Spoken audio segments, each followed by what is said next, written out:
Back when KH3 first released, everyone and their mother was losing their shit over the fact that Xigbar is in fact Luxu. But what's the deal? Who is this Luxu guy, and what does Xigbar have to do with all this? Today, I will be doing my best to explain it all as quickly as I can. Years and years before the events of even Kingdom Hearts Birth by Sleep, Luxu, alongside the foretellers, was a student of the Master of Masters. Luxu was given a task by the Master of Masters to firstly get out of sight, along with a black box that he had to carry everywhere, the contents of which are still unknown to this very day. But most importantly, he was given a Keyblade, and he had the job to pass that Keyblade down to future Masters and Wielders. During Kingdom Hearts Union Cross, the Master of Masters tells this plan to Luxu, and Luxu was first disgusted by it, not wanting to make such a big sacrifice it seemed like, and soon after Luxu went on his way with the Keyblade and of course the black box. And after the Keyblade War unfolded,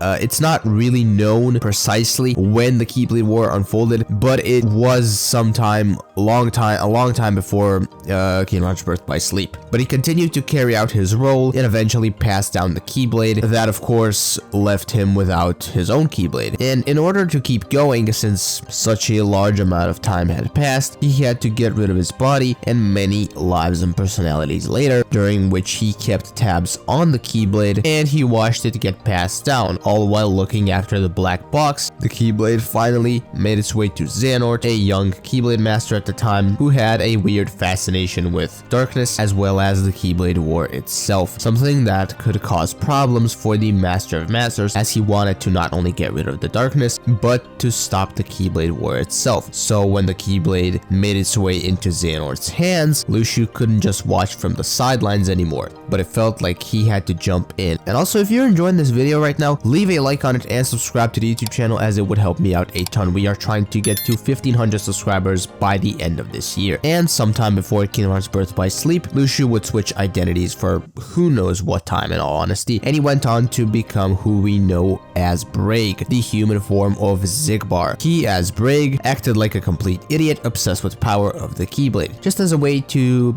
keep an eye on Xehanort and keep him close. And being that he went through the many lives, all while also being the author of the Book of Prophecies, which contained events that would happen in the future, you could say that he had the whole thing well thought out and figured out. And also the fact that he at one point had the Gazing Eye Keyblade, which the Master of Masters gave him in this scene, he was able to essentially transfer the information to the Master of Masters to fill him in on everything that's going on. All this to finally, at the end of KH3, get the Keyblade back in his hands, and for us as the player to finally get the confirmation that Luxu and Xigbar really are the same person. Or, well, not really the same, because Luxu switched through many lives and identities before making his way to the person that we now know as Xigbar, but it is what it is. But that essentially sums up this little short explanation. I tried to keep this as short as I could, and I tried to explain it the best way that I know how. If I confused anyone, I'm so sorry, but other than that, leave your thoughts and opinions in the comments down below. If you want me to explain anything more about the lore of KH, I've been really getting back into these lore videos lately. I want to do more of them. So if you want me to do any explanation/lore videos,